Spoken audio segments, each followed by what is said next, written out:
broadcast network, AfterBuzz TV. Over 20 million weekly downloads in over 150 countries, and your number one source for after-show entertainment. Very good, Team Johnson.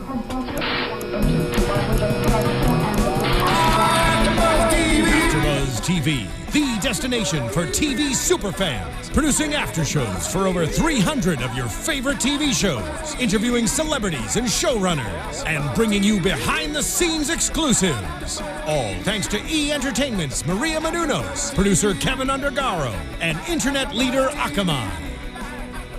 Now, let the buzz begin! Hello, everybody. Welcome to The Ultimate Fighter, Season 22 here on AfterBuzz TV. I'm Suri Serano. It is week 3 of this show. Let me introduce you my co-host this evening here. Over on the couch. On the couch. The couch. Jared Gilkerson. Live from the couch. Yes. That's it. That's all I got. Live from the couch, that's it? That was all I had. That was your big intro. I'm so glad to be here in this new, beautiful, bedazzled studio. Yes, we're in new studios Opening today. day. Hashtag opening day, guys. Opening day. Love it. And Jared just wanted to be on the couch. First person Break on the it in. couch. Yeah. That's right. Ever. Yeah. Breaking it in. I Yeah. love it. And across the table, Jonathan Meza. Hey, hello everyone. What an exciting episode. We'll get more into that later. Yes. Strudel and- boy. Gosh darn it. Hashtag Strudel Boy. Yes, This apparently one. that's his new name. Or also Jiu-Jitsu Man Love, if you want. I prefer jujitsu. Well, John, I'm not sure now It's that I not say what it you out loud. prefer. That has Jiu-jitsu. nothing to do with Just nicknames. introduce yourself. Jay Tan is here. Tanjay. Tanjay Tanjay. officially, not officially, but Tanjay for the season. I got nothing because, guys, we're going to have some zaniness and silliness in this episode. are. So Silliness. I got to play the straight man on this one here. Strap in. We're in for a long ride. Oh boy. That says it all right there. Well, it's really exciting, though, that we do have a special guest joining us, I think via phone or Skype. I'm not sure. We'll find out in a second here. Chris Gritzmacher, who obviously won the fight Grits. tonight. Grits. Yeah. The Grits. The Grits. So we are going to have him joining us shortly. So we're really excited about that. Anyway, all right, let's get into this episode before Chris joins us. And I know Jay's looking at me like, oh boy, where are we even going to begin here? Oh boy. I mean, let's start at the top, right? They go immediately into Conor's coaching style, and Dana defends Conor. You know, he skips AM practice, but he's there in the PM and he's all in, and I kind of get that. Look, I didn't expect him to not give a shit. Because Whoa. No, sorry. That's what First they day said. in the They new said that. studio. And apparently neither does Suri. They Gosh. said that because he is a champion, and when you're a champion, you're a fighter, and you want to give your best. So he doesn't. He's not there in the morning. Does that bother you? Well, no. I mean, there's two different ways of looking at this, as there always is, right? With anything, but Yeah. A valid point is raised that with the Ultimate Fighter, what we see was 13 weeks of training, and to us, was it 2.5 months, 3 months, a little over 3? That's a lot of time. But with these guys, the way that it happened in real time, it was 6 weeks or less, and there is only so much that you can learn in 6 weeks. You can learn stuff, but there's only so much, and especially season 22 of this series, guys are going in there to make a name for themselves, to get into the UFC. So you should have done all the hard work there, and then this is just another process. This is not about learning what it's like to be a fighter. We've figured it out by now. And if you haven't, you can go on to Fight Pass at UFC.com for $9.99 and watch all the old episodes of Ultimate Fighter. And Conor was honest about this from the beginning, which we talked about in episode 1, how he said, like, this is going to be his process, and he was going to bring in these trainers for them, and the main goal he had for them was to keep them fresh. Stay healthy, stay fresh, because you're having so many fights within a short period of time. Yeah. Don't get injured. And then, it was what they brought to the table when they came in, which we are seeing, for some of them, it's not as much as we expected. Yeah. Yeah, that doesn't bother me at all from the couch. Jared from the Jared couch. at the couch, ladies and gentlemen. It's it just proves he's a much busier fighter than Uriah is at this point in his career. And I'm surprised he hasn't used that yet, because that line, I think, is coming. Yeah. But he's brought in because he's one of the biggest names in the sport right now. And yeah, he's not going to make 2 practices with these bums. I mean, come that on. does that make him? Does that make him less of a coach than Uriah Faber? No. Just a different style. It's a completely different style. I will to say coach. that I think that probably the American squad is getting a better I guess, a better advantage through their coach. I think Uriah being more hands-on, being more present, he's going to be able to bring, a bit more experience to the table when they're actually training. So I would say, yeah, I think it does help the fighters probably a little bit just to have, a little more experience in their corner and someone who's always with them and who's working harder. Around. Yeah, that presence really helps, just having it more often. It's a stylistic thing. It's definitely that some guys respond better to feeling like the coach is really in it to win it with them in the trenches. Other guys, some people could look at Conor's style and say, I'm speaking his language and he's speaking mine. I've already done this. This is not my real team anyway, so I'm just here to do what I can advance in the show and in the season, and we're just gonna make the best that we can out of 6 weeks. And there is stuff that Conor lends to them and teaches them at night. So it's a stylistic thing. I wouldn't be surprised if there's European guys that wish that they had that kind of hands-on in the trenches thing that Uriah is giving the Americans, and vice versa too. Yeah, and I would say it's even percentages. Look, if you were to have the difference in coaches, right? But one coach is offering you a 1% chance of learning something new in the midst of training, which if Uriah is present and can give them a new outlook on something, that just raises the chances of them being in a situation and having the clarity to go, oh, I have to pass here, I have to do this, where maybe they didn't have it because they didn't have the proper coach in that morning session. To it. Yeah. Well, I think it comes down to, what do you guys think? Okay, Uriah's team is 2-0 at this point. Yeah. Do you think they wouldn't be 2-0 if you switched the coaches? I think, at least in these first two fights, it has come down to purely those two guys and the European teams being overmatched, skill-wise in every way so far. And we can get into the fight later, but that was the guy was completely overmatched. I completely agree with that. These two fights, Ryan Hall was gonna, heel hook that first guy, and this one, Gritz's conditioning was just out of this world, and Sascha could not keep up at all. In the second and third rounds, to be fair, the first round was close, and Sascha got that first round. Not on my card. That's why we went. No, but he actually did. You weren't there. You didn't judge shit. I was on the couch. So stay on the damn couch, son. This is why you were put on the couch today. Buddy, let me tell you here. So, no, realistically, he did win the first round. That's why we went to a third round. There's something to be said for the fact that, the first round was super close. In my gut, I scored it for Sascha, even though we had Gritz dropped him twice. I was surprised it didn't really sound, based on crowd effect, it didn't really sound like it was a drop from a strike, at least that first one. But to me, it looked like he dropped him with a right early in the first round. Sascha was working from bottom a lot, and that's what, his activity with his jiu-jitsu from the bottom, that was what leaned me towards giving him the round. Yeah. But there were a couple of really good strikes that Gritz landed. Later on, he dropped him with a knee. So it could have gone either way. But yes, afterwards, the second and third rounds were all Gritz. Is this what you expected from these two fighters? Gritz, yes. Gritty Gritz, yeah. Gritty Gritz. You look at this Gritty Gritz. There you go, another nickname. We're going to see how long we can go without giving Suri one whole weekend. I'm going to give the guests are going to end up with guest nicknames. I don't mean it, Everyone darling. But me. We will get you one. Okay. One will come organically. I can't be left we out. could ask, I'm part of the group, guys. I'm part of the group. We could ask our Twitter followers or YouTube followers. We've already got Strudel Boy here and Tanjay in for the season, or Strudel Boy / Jiu-Jitsu Man Crush. Yeah, Man I do. Strudel. I know Jiu-Jitsu Man Crush. I do because look, I'm a huge Ryan Hall fan. Yes, you huge are. fan. So okay, let's meet somewhere in the middle. Jiu-Jitsu Man Strudel. I think that's the worst of all. I love it. That's the worst of all of them. Strudel. But we And can what's get yours? nicknames.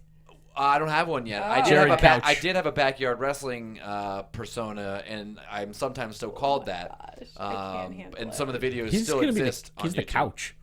You're the couch. I don't Jared's want the to couch. be the couch. You're the couch. You're the couch. You're the Guys, couch, buddy. I'm just checking because I'm our new studio and we have technical difficulty. I just want to make sure that we don't have Chris on the line. Chris? Just Gritz, you with us? Gritz. Okay, good. We're just checking. Yes.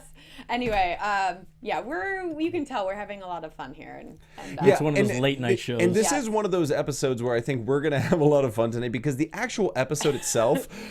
It was not a whole lot. Oh, not a whole Do lot. we want to dive into yeah, that? tell me, Yeah, let's Jay, talk because you were about very this. vocal about this before we started tonight. Well, we had 3 rounds as we discussed here, Yep. and when you do that, you got 42 minutes.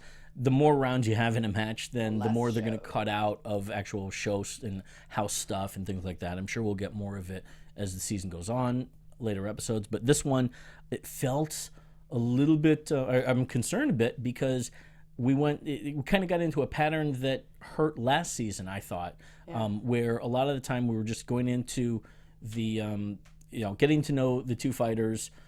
Maybe there's one segment of house antics, and then we go into getting ready for the fight. But it was so, I got to say, kind of milquetoast and what's the word? Anticlimactic. Yeah. There wasn't a whole lot going on. No. There wasn't meat and potatoes in this. This wasn't the chunky. So much food. Show. So many food references. Meat, fruit. Yeah. Milk toast. How was your take on it? Because you've always had a very vocal opinion about how the show is produced. Oh, it's coming in from the couch. Coming in Yeah. from the couch. Yes, We've got literally. word The over at the couch. couch. I have a question if they actually did watch the fight together at the house. I don't think they did. Really? Oh, that's a fun segment too. You're right. Seriously? When they did the wide shot behind them, you could tell that the image of the pay-per-view was was superimposed on the flat screen. Kind of like they put Green it screen. and then Didn't even they always had the shot from where the TV was, the wall that the TV was on. You never saw them react to them watching the fight. So I mean, There were a couple cutaways. but you can never see Yeah. the screen in the same shot. I don't think they Right. did. It's kind of funny because then I was just looking to see how good or bad what the acting was for the fighters. Right. So I think I was watching like Grits at one point, and Yeah. and they're all just sitting, they're just like, all right. And I think Uriah was really into it. I have a but- theory Yeah. about it. yeah. Okay. I was noticing the same thing. I was really curious. Yeah. Because they're showing the pay-per-view. It was it was UFC in Chicago or UFC on Fox. It was Fox. Dillashaw Yes, that's defending right, against that's right. Penn Barrow. Yep. And that was the main event, which was running. I should double check actually, but I'm 90% sure that especially that was on the East Coast or Midwest. Midwest, Chicago time. Okay, so it aired at night here. The main event airs at night. Every UFC, the main event is at night. By the time it's dark, y'all, Oh, yeah, that it the was. windows were wide open. Yeah, you're right. I'm guessing Oh, yeah, it was either a shot that was set up for the sake of cutting to it, or Sure. or they were watching the prelims, which very well could have That been the could have case been as the well. That's when you know it's not a great episode, when they're promoting UFC on UFC for people who are already watching UFC. I'm like, guys, I mean, you're preaching to the choir. I think they hooked me on Nos this week, and I'm not kidding. I was waiting for I don't that. remember was any waiting Nas for this that episode. all They season did a from huge last ad, season. but they hooked me because what do they say Nos is with what? What is it? It's with something 6. I'm not sure. I don't know what they promote. I drink Monster. Rockstar. Oh, Rockstar. But And you're gone. Actually, no. Reebok, What are we talking about? Nike. Monster is on the canvas as well. Is it? Yes. They true. never promote. Yeah. It's not It's a all over the big place. green M right in the middle. Well, wait. While you guys were talking about, Dillashaw, and Connor brought it up too against, Uriah Faber. Do you agree? Is that Faber's only fight to be had? No. No. I mean, come on. The guy's a huge name. That's a ridiculous question, but it's great for Connor. I mean, it's Right. great. Yeah. He brought it up. You Right. brought it up. It's a great talking point. Little needling. But Uriah is such a big name in the sport, even though he might be a little long in the tooth, in my opinion and many other people's opinions. No, he's got tons of fights. But Connor already sounds like he could be a great promoter because that fight would be 100%. huge. Honestly, I loved what Connor said there. I was like, when he said it, I went, yeah. I was like, yeah, that's your fight. Like, if you want a big pay-per-view event, that's your fight right there. Are they trying to build up Uriah and Connor with? Can they build them up through They this could, show? they Through this could, show, because can they build it? Well, initially they announced when they paired these guys up on the show that they wouldn't be fighting each Right. other. Yeah. And you've got Frankie Edgar, you've got I was going to say Cub Swanson. That's not the case. Who's Frankie fighting? I'm blanking. Oh, jeez. Somebody. It's announced. Come on. YouTube, yeah, help yeah. us out. Not Joe B. Yeah. Money Mendez. Yeah. Right. Eminem. Yeah. So Frankie Edgar has already been. You got Frankie Edgar. You got Money Mendez, who would have more of a full camp. They're fighting on the same show that Connor is. And Uriah has got his match against Frankie Sainz. I apologize for butchering that name. That's the day before Connor's fight in December. And on top of that, I just had read in the Wrestling Observer newsletter that Frankie is going to be the kind of the reserve guy if Jose Aldo or McGregor gets injured. Frankie Edgar is going to get that fight, so the title match will happen. So Uriah is not going to be next year, maybe. Hang on. Yeah. Sorry, guys, I got to interrupt because I do believe we have Chris on the line. Oh, we got Grits. Are you there? Hello. Yeah, Hi there. What's up? Welcome. Thanks for joining us. I know it's kind of late. Oh, he dropped the phone. No, I'm here still. Oh my God, Chris, are you okay? We didn't know you were on the line. Well, welcome. We really appreciate you taking time to join us tonight and talk about this week's episode. Yeah, thanks for having me on. Awesome. Nice. Well, let's jump in. We were just talking about your fight. Okay. Are you coming to us from? Are you in Arizona now? I'm in Arizona. You back home? Okay, cool. I assume you watched the episode, right? I did. Yeah, you're watching the episode. We heard Ryan Hall said it was on the show actually that he said he wasn't going to be watching. You're following all the episodes this season? Oh, I definitely am, man. Yeah. It's being a small time. You don't get a whole lot of exposure, and like people want to come see you, but when you're on Fox Sports 1, man, it's a little easier for people to rally behind you and come meet up and and maybe share a beer with you. Yeah. Kind of do this whole thing with you. What'd you think about this episode? It was cool. Yeah. It was definitely cool, man. They showed a lot of our fight, man. We had a long fight, so I feel like that took up a pretty good portion of television time. It did. Yeah. Just mentioning that. Yeah. Well, you guys went to 3 rounds here. I don't know how many more go. It's kind of a rarity. We don't often see that. I don't see a whole lot of an Ultimate Fighter. What was your take on it? Did you feel that it was 3 rounds or 2? Because me personally, looking at it, I can maybe trying to be objective. I guess I could look at it and be like, I could argue for him and say, maybe Sasha did win that first round. But obviously I'm biased because Sure, I feel like I won that first round. Yeah.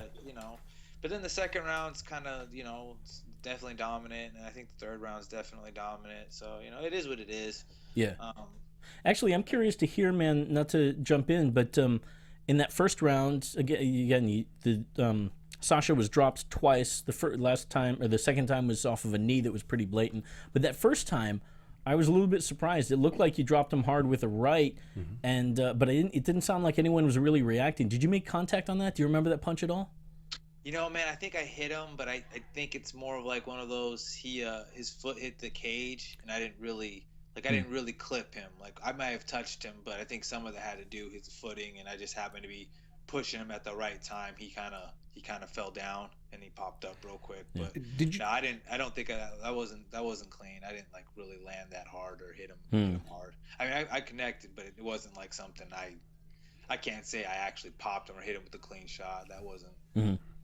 I noticed in the fight, especially in that first round, he tagged you with quite a few shots. Gave you quite a few knees. But when you just you would drop him with one blow. I mean, did you notice I guess a difference in power in terms of the way he struck compared to you? It's funny. I got my friends kind of. My friends are brutal. They'll be honest. They're like, well, man, he was kind of catching you, But I kind of feel like. You gotta take your hits, and it's gotta be something quality. Whatever you're gonna put out there, right? When you're in the fight, it's gonna be time, energy, and then when you give something up, just engaging, you kind of give something up, even though you may have started off with the lead of hitting somebody, but at the same time, you also give up something at the same time.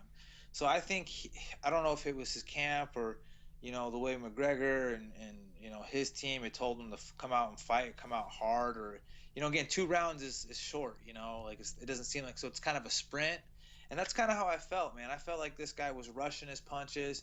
He was rushing the knees, he was kind of pushing in on me, and so it's kind of hard to be able to throw power in your knees when you're also trying to push the same body. You can't do 2 things at once. You can't throw a kick and a punch. You can't shoot a takedown and kick somebody at the same time. It just doesn't work that way. So I kind of just felt like I took my time, and when I threw with purpose, and I wasn't trying to rush myself. Good, very good point. Hey, Grits, Jared here. I think you won me over with this this episode. I really enjoyed your coach Uriah said at the beginning that the only fault he sees that is you are too willing to take abuse. But of course, as a fan, we love hearing that. I love hearing that because you're going to get a nice action fight. So I guess it's a two-parter. So what's your reaction to when your coach says something like that? And the second part is, I don't think I've ever seen a fighter, especially on the show, that's used more body parts to hurt somebody. Oh yeah, right. And I love, point. I love the use of the shoulders and banging his head into the ground and just kind of, you're so calm when you're on top and you're in control. So I guess one, what's your reaction to Uriah's saying that you're maybe a little too open at some points, and two, tell me how you learned how to use all these different body parts and just utilize your entire body in a match. Well, I guess the first question is about Uriah, and honestly, he's a good fighter, and he's a great martial artist, and being a part of the show, he's a pretty dang good coach too. But at the end of the day, he's not really my coach, so he's just watching from the outside, kind of looking in. Like, he doesn't really know, my story or how I train or what I think or what my mentality is, so much to say.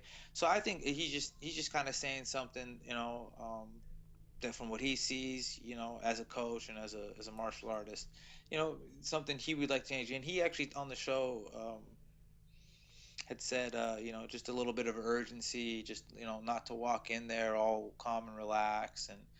But the reality is I trained myself to be like that. So I can, coming into the second, it's a big purpose for me that every day in my training that, like, you don't want to make a fight. Like, obviously when you're in a fight, it's this hectic and intense thing, but there's plenty of jobs out there in the world where people have to deal with this sort of same anxiety, stress, with some version. And eventually, when you train for these things, you want to just be as calm as you possibly can be. So I purposely try to be as calm as I possibly can be, and that kind of allows you to think. And then you can hurt somebody with anything, and or you can use, sometimes you don't have to hurt somebody by hitting them. Sometimes you just squeezing somebody or, pushing your hand on their face or doing something to kind of smother them can grind somebody up and get them to move or, get them to feel uncomfortable. So, being calm just kind of allows you to think, where are you at? What can I do? What do I have available? Sasha's a pretty good fighter, and, I think a good portion of that fight, he didn't want to get hit anymore, so he did the right thing, and he's trying to tie my hands up and he's moving his hips underneath me, and I had to work a lot on top, but I wrestled and I do jiu-jitsu and I do a combination of grappling techniques, and it just you just kind of stay calm and just keep working, and you find things and just to make somebody uncomfortable.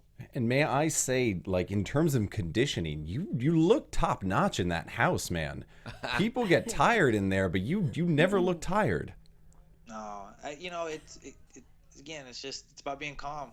It's about just being calm and just trying to work as little as possible. If you do all the right things, you don't have to work as hard. And if you do all the right things, that means they're probably not doing all the right things, so they're probably having to work hard. It's always funny in a fight, because it's like, it's truly not a performance-based sport. Like, if you were a swimmer, like Lance Armstrong, like doing cycling, that's a performance-based sport. Michael Phelps, that's a performance-based sport. Michael Johnson, when he was sprinting, that's a performance-based sport. Those go out there and they push the limits of what the human body can actually do. And to be honest, fighting, you can be the lazy man. If you have the right technique, you can be the lazy man and you don't get tired. Like, if your martial arts is really good, you should be 80 years old and still be able to whoop somebody's ass with as little effort put forth. I love it. That's true. That's the next pay-per-view, I think. 80-year-old men. 80-year-old men. Yeah. That's the name of be the name of the pay-per-view. Really quick, how do you think your conditioning holds up against the rest of the house? I'm sorry, say that again? How do you think your conditioning holds up against the rest of the house? I think if we went and ran and sprinted as hard as we could for as long as we could, I think I'd win that match. Wow, nice. We got a couple of questions here. Some friends are joining us in the chat room that I'm reading off live here. Shout out to my man Joe Boza. Joe. And Brian Fernandez here. Got some a couple of good ones. I'm going to hit both. Yeah. Really both for you. Joseph is asking, was Uriah's head in the match knowing that Conor was starting to mess about Uriah and TJ? There's a question about, how much do you feel, Grits, that Uriah was with you there, mentally for that match? And then Brian, he also was asking, was there anything training-wise you felt like you had to work on more as far as kicking power or punches? Thoughts on either of those questions, man? I'm sorry. Can you repeat the first one? Sure. It was about Uriah.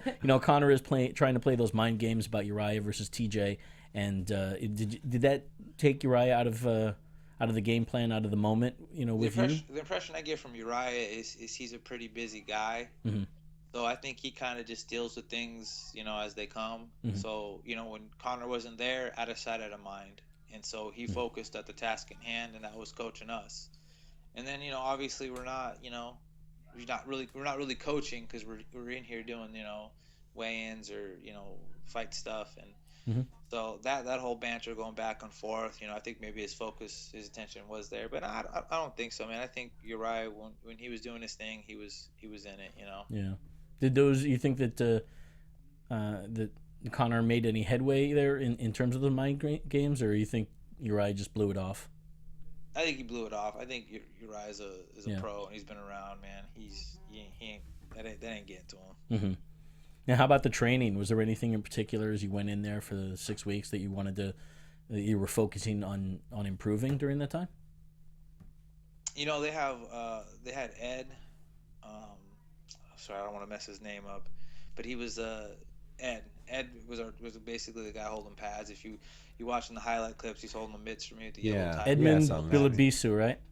Yes, he was a stud. That guy was awesome, man. He's my Facebook buddy. No joke. Yeah. He was awesome. That guy was sick. Nice. He was a great tie pad holder, and then just talking to him and hearing a little about his story, like that dude was legit. And I've trained with some people and done some stuff, but that dude was cool. I liked him a lot. I like training with him again. He's somebody I would look forward to training with again. And then Uriah brought him in, and then honestly between Lance and Uriah teaching wrestling and showing some details, man, they're very the devil's in the details. So whatever you're doing, if they can add details and they can make it simple and basic, but keep those details in there, you got good technique. And they were showing some really good simple. That's what was so great about it. It was simple stuff that made what you were doing just more effective, because the devil again, the details are in the devil. Devil's in the details. It's like the details are in the devil. You know what? I like that. That is a perfect timing comment, because the passing of Yogi Berra today. So that's great though. You can reverse them. So R.I.P. Yogi. Yeah. Did you something from the couch? Well, yeah, something from the couch. Something from the couch. Well, we're talking about. Grits, we're talking about your training and what you worked on in the 6 weeks you were there, and I kind of wanted to jump back a bit. I was looking at your pro record, and to me, you're a really smothering kind of guy. Like, you really, what is it? I wrote down that 4 of your last 5 fights have ended in TKO or a KO, and either with elbows or your fists. I mean, you seem like a guy who's always had that power, but early on, you didn't have a KO until your 6th pro fight. So I wanted to see kind of that hill you had to get over as a fighter early on in your career, because you had a loss early on. And was there something that you really stressed that you knew you had to improve in order to become a better fighter? Our gym philosophy, really, John Crouch, man, you just got to come in the gym and get better. And there's no real blueprint for this sport. So the way I looked at it was, as long as I'm in the gym getting better at something, that's all that matters. As long as I'm growing. Sometimes you can't measure what growth is, but as long as I was growing, as long as I felt like I was moving forward, and that's really it. Sometimes you can do things in the gym and you get your opportunity to do it in the real thing, the real time, when it's supposed to count. And sometimes you don't pull the trigger because you're not confident enough in yourself. And so you go to what you do to win, And really, I was working on a lot of stuff. I spent somewhere around 6 hours in the gym, and that's kind of a long day, and those are intense hours. Yeah. Since I started doing this, which was back in like early 2007, and I've been kind of putting those hours in, and it's kind of one thing. You put a little penny in your piggy bank, but this kind of investment, sometimes you don't get to choose when you want to pull out your savings. It just happens. So it's a great analogy. Yeah, right. That makes a lot of sense in the fight game. When the opportunity arises, you jump at it, right? So that's kind of how my career evolved. I mean, I think I was better than I was in my first couple of fights, but I just wasn't confident, or I wasn't developed enough or seasoned, or I don't know what it was, because I feel like honestly, as my career's got on, you obviously get better because you're training, but I feel like every fight I've put on a better performance, and I've done something new, and that's a big point, is to be able to open that whatever your comfort zone is to make it bigger, so that just people can't make you uncomfortable, whatever that is for you, if you're uncomfortable here or uncomfortable there, and I just continue to try to expand that so that nobody can make me uncomfortable. Yeah. Where do you see the most growth and improvement in your game since being in the house right now? So like in the fight tonight, the initial me and Sascha kind of like collided, and he grabs like an overhook, and so I have an underhook, and making the most of moments like that, that's not really an exciting area, and it's real close, so it's not like there's a whole lot of strikes, but you have to be able to take that area because it's a small amount of area, and he has control of my arm. Like he wizarded my arm up, he had it, he owned my arm for a little bit. And I got to be able to, make something of that. Sometimes people take stuff from you, and you got to kind of use their energy against them, So really just more like kind of pummeling, and I don't want to get stuck to names, because like judo and Greco wrestling and Thai, they all kind of play in the same area, but I don't want to call it, one thing. There's plenty of martial arts that have some of the similar movements. So I don't want to discredit any of them, but just playing in that area, being, kind of nose to nose in that clinch, judo, Thai, pummeling arms kind of area, You can call it the anxiety hold.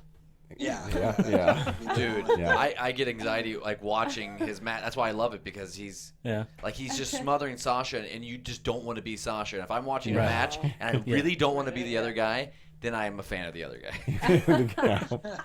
When you get a wrestler on top of you grinding it out, whether it's on the mat or in the cage, you don't want to be that. That's a sucky day.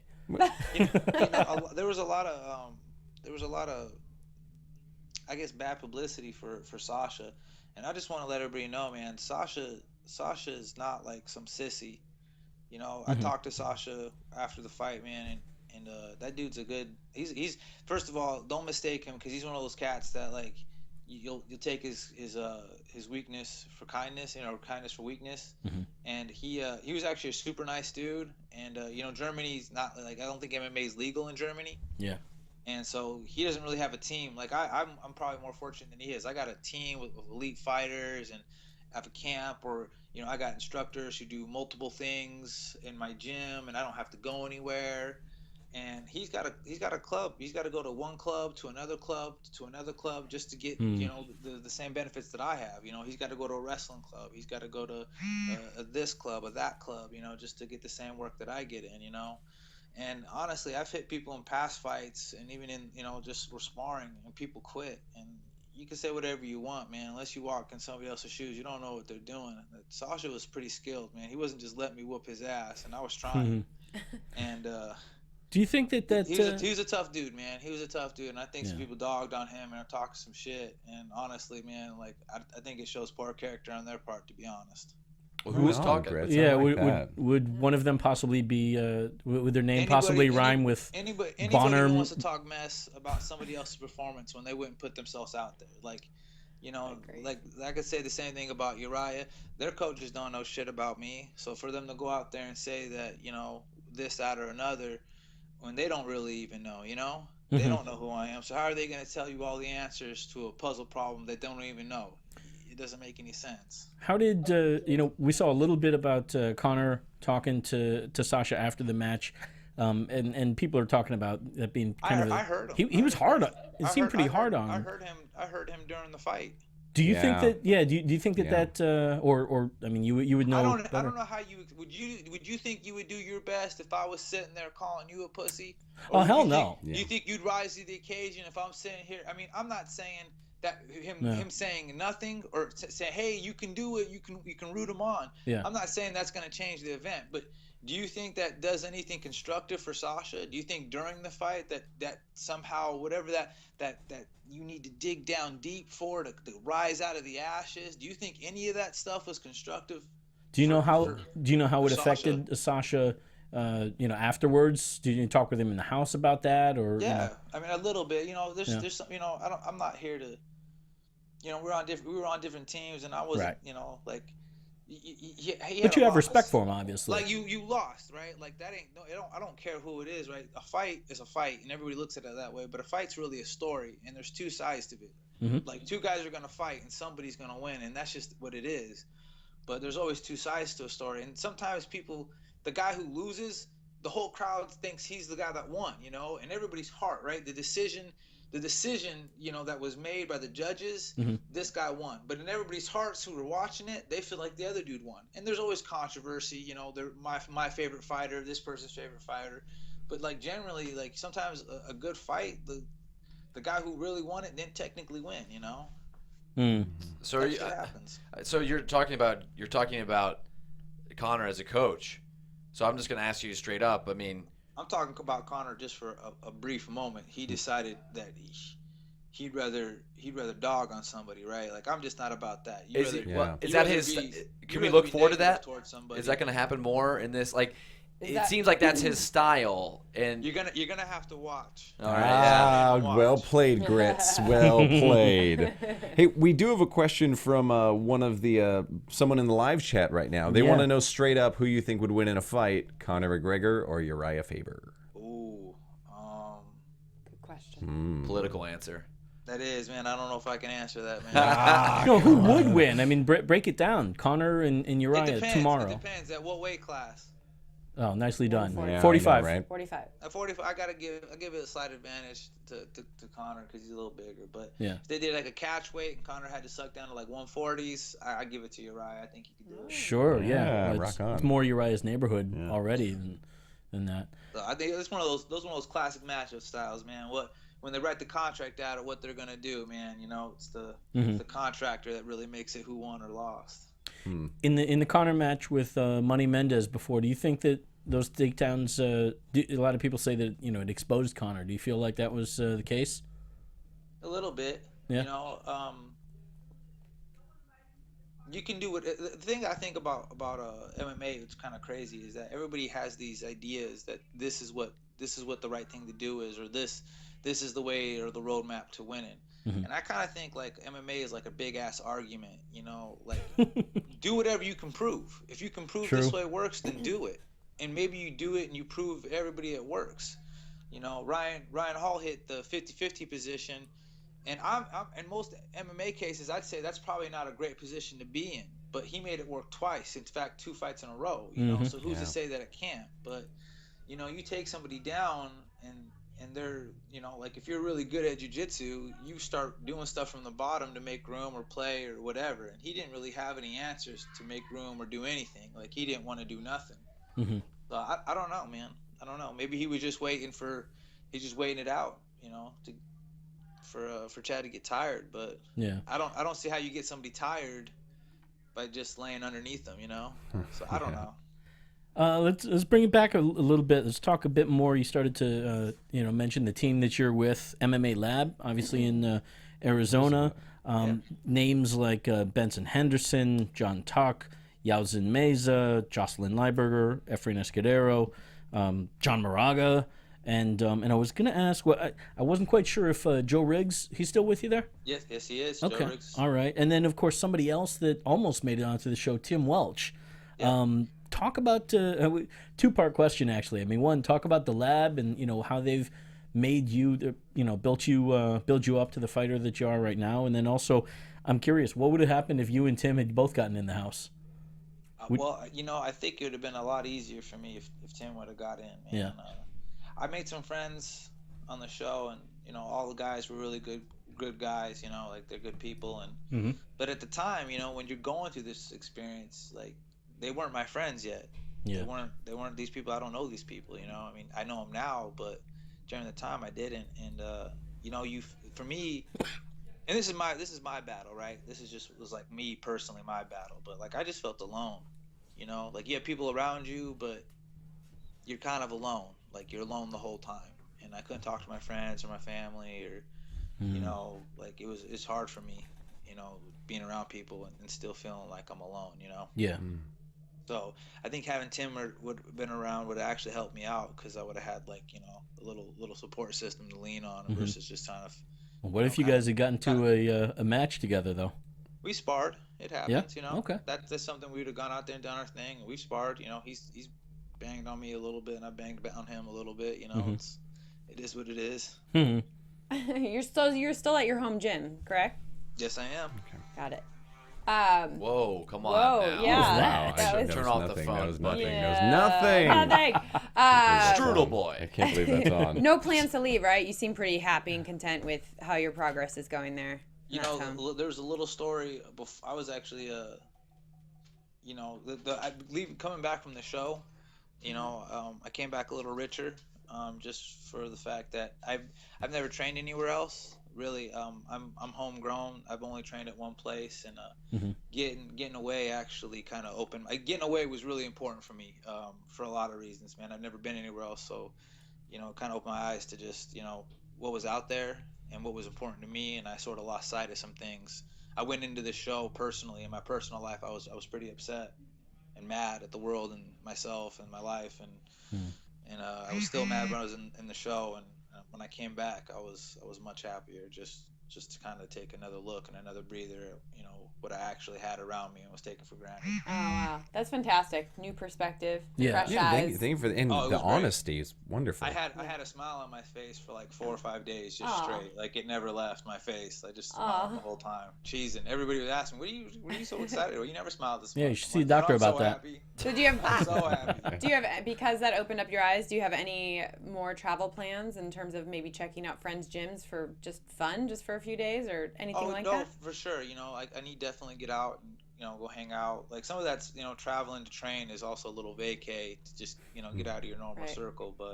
And that's what that is for me. But I definitely have some plans to get out and go train around. Ed was one of the guys that I was planning on getting with and getting some work with. I love it. Well, it's getting late. I want to say on behalf of everybody. did you have a quick question before we say goodbye? And I want like quick answers. Yes. Boom, boom, boom. All right, it's from the couch. Quick from answers, the couch. Grits. I want to ask you, favorite fighter ever? Yeah. Or growing up, and what was your favorite, like maybe favorite fight that you watched when you're coming into the sport that you can remember? Hoist Gracie, the first fight, Ken Shamrock, Nick Diaz would be a big favorite of mine. Kenny Florian, there's a couple favorite fighters. Diego Sanchez in his earlier days when he fought Carl Parisian, one of like the gnarliest fights ever. Yeah. Good ones. That's I was gonna say That's a good one. decent pretty list good. right there, You my got a friend. great list there. That's Yeah. a hell of a list. I love it. Yeah. Okay. Do you have any more, Jared? No, but I am going to bring a new rapid fire session to the show. I love like it. that. We love rapid fire. Yeah. Chris, thank you so much for joining us and talking with us about this week's episode, and congratulations on the win. Thank you very much, guys. Grits. We enjoyed having you. Good luck with the rest of the season. Thank you, guys. Take care, man. Bye. Later. Bye. Another week. This is great. We're getting we had we had everyone from the show last year. Yep. But this season, it feels like last week, we're just getting some like real honest answers from these guys. Yeah. And they're really opening up, and I think they really picked a good group this year. With that, and also I'm starting to wonder if a lot of it last year or last season, the Black Zillions versus ATT, Got it right. Don't have to You take did. a shot You there. did. You did. Team versus team, everyone is towing the party line. This season, it's everybody out for themselves. Even though we start out with Team Europe versus Team Faber, at a certain point, at every point, we're just choosing to ignore because we can for the moment, the fighters that is, that this is an elimination tournament. So guys have their own stories. They have their own gyms that they're loyal to here, obviously. There's more for us to digest and to chew up. The whole thing it's chunkier. It's more for us to play with. Chewy chunky. Chunky. We Yeah. just Chunky, need more chewy. entertaining episodes, hopefully coming up. Yeah, but I We'll will get that say, watermelon episode coming. That's gonna come.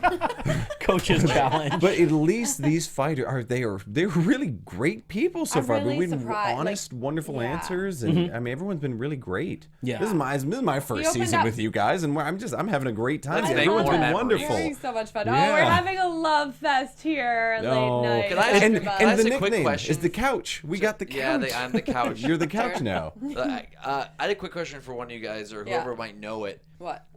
Do they call it a sudden victory?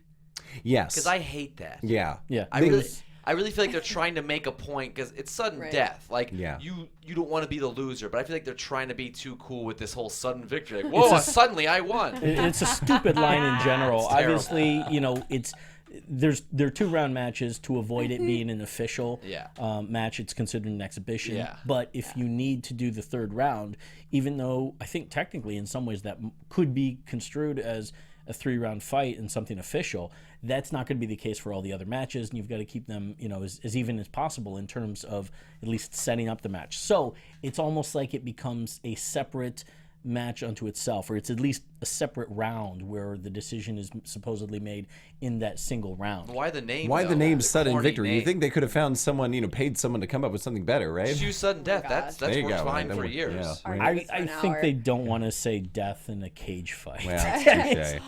Bring, All right. take it back. Take You it know back what? 15, You know 20 what? years. You just convinced me.